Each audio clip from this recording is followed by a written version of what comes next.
Godspeed to the city streets. We began to feel the fire. We rise like tall buildings as the chemical.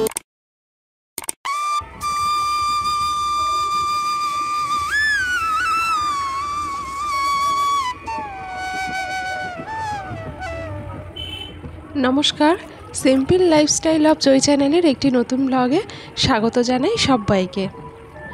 আর এই হচ্ছে আমার ছাদ বাগানের নতুন ফুল ফুটেছে, তাই তাকে স্বাগত জানিয়ে আপনাদের সাথে নতুন করে ব্লগটি শুরু করলাম। আজকের একটি গুরুত্বপূর্ণ ব্যাপার নিয়ে আলোচনা করব। তো এই জিনিসটা আমাদের জীবনে সবারই ভীষণ একটা প্রয়োজনীয় গুরুত্বপূর্ণ জিনিস, কিন্তু আমরা অনেক সময় বিভিন্ন রকম লজ্জা হোক বা ভয় হোক, যে কারণেই হোক আমরা সেটা ইগনোর করি।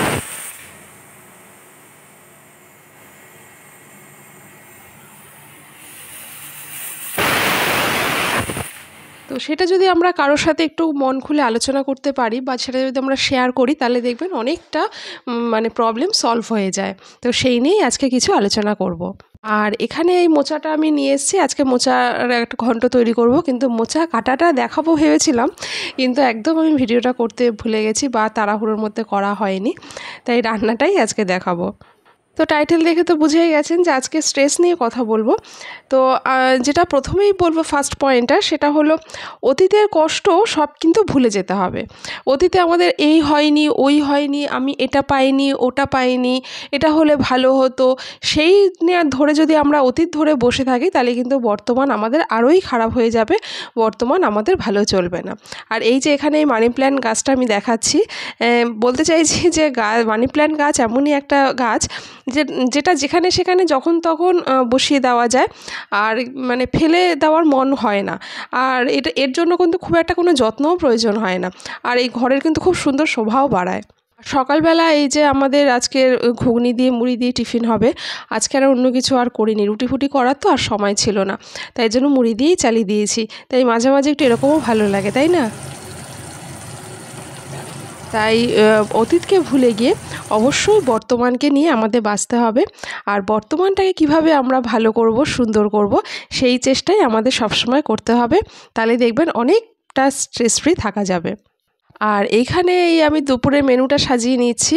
আর টক ডাল হয়েছে, মুসুরির ডাল দিয়ে আম দিয়ে টক ডাল, আর একটা পুঁটি মাছের ঝাল, আর তার সাথে হচ্ছে মোচার ঘন্ট।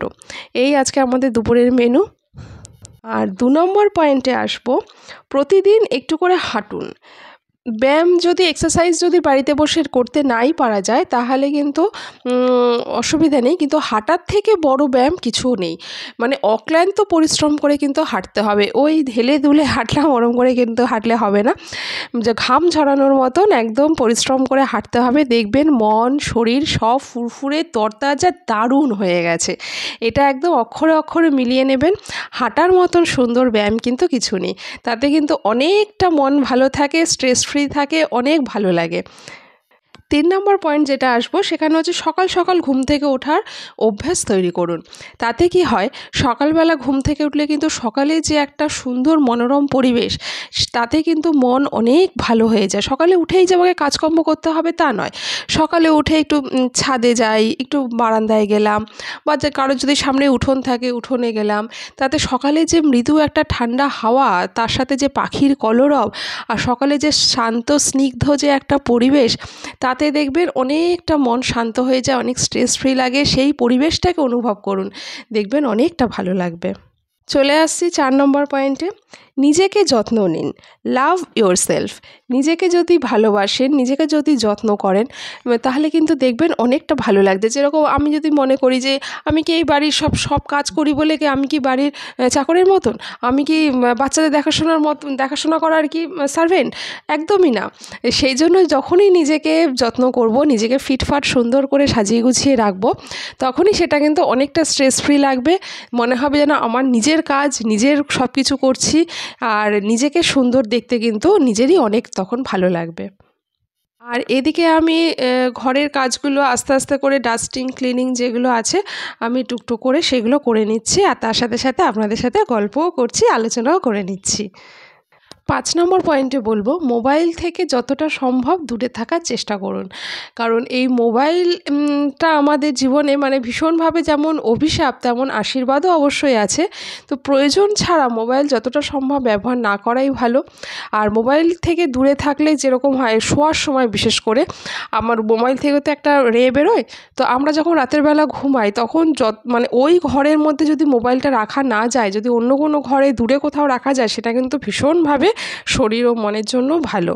তো এটা সবসময় সম্ভব হয়ে ওঠে না, কিন্তু সেটা করতে পারলে কিন্তু ভীষণই ভালো।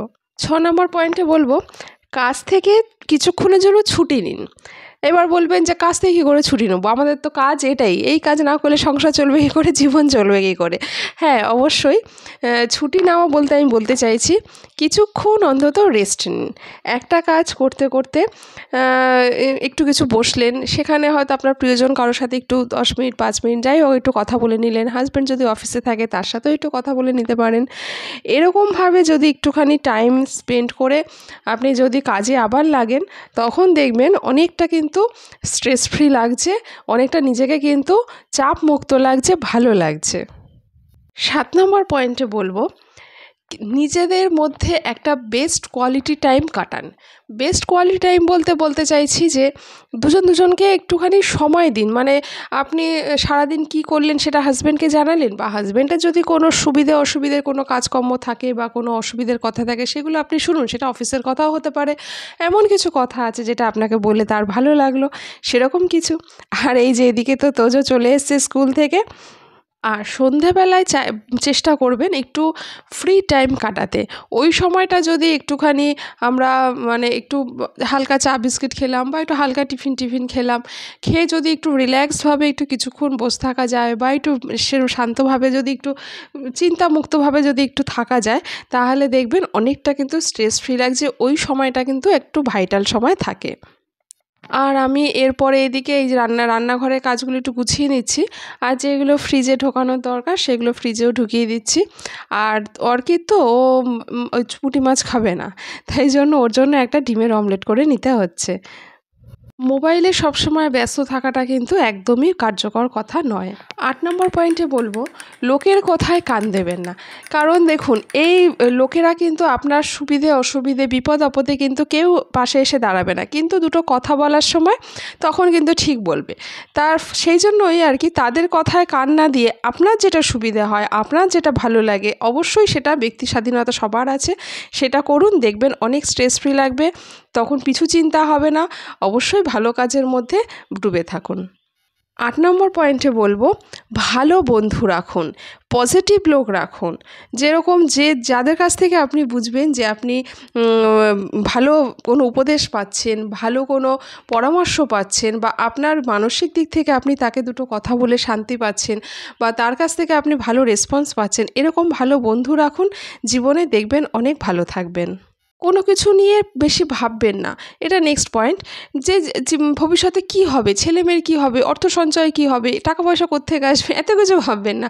ভগবান আছেন, জীব দেয় যিনি, দান দেয় তিনি, এরকম একটা কথাই আছে, তাই ভগবানের উপর ছেড়ে দিন, তাতে দেখবেন অনেকটা স্ট্রেস ফ্রি থাকবেন। আর আমি এই পরপর কাজগুলো করে নিচ্ছি, এবারে এই কাজটা করে নিলেই মোটামুটি আমার আজকে দিনের মতন ডাস্টিং ক্লিনিং কমপ্লিট হয়ে যাবে। আর তোদের জন্য তো ওদিকে অমলেট ভেজে নিলাম, দেখালাম। জীবনে সবসময় পজিটিভ লোক রাখবেন, যারা আপনাকে পজিটিভলি সব কিছু বুঝবে জানবে, এরকম মানুষ রাখুন। হ্যাঁ, যাদেরকে বুঝবেন যে আপনি এরা ঠিক আমার মানে সমব্যথী নয়, মানে সহৃদয় নয়, তাদের থেকে দূরে থাকাই ভালো। লাস্ট পয়েন্টে বলবো, নেগেটিভ লোক থেকে দূরে থাকুন, যারা আপনাকে ডিমোটিভেট করে তাদের থেকে দূরে থাকুন। যাদের কাছ থেকে আপনি ভালো কিছু পাবেন, 100 বার সে কথাটাই বলছি, তাদের সাথে বন্ধুত্ব রাখুন। আপনি বুঝতে পারছেন আপনাকে হিংসে করছে, তাদের একদম জীবন থেকে বাদ দিয়ে দিন, দেখবেন খুব ভালো থাকবেন। আজকে ভিডিও যদি ভালো লাগে অবশ্যই সাবস্ক্রাইব করে প্লিজ সাপোর্ট করো, পাশে থেকো।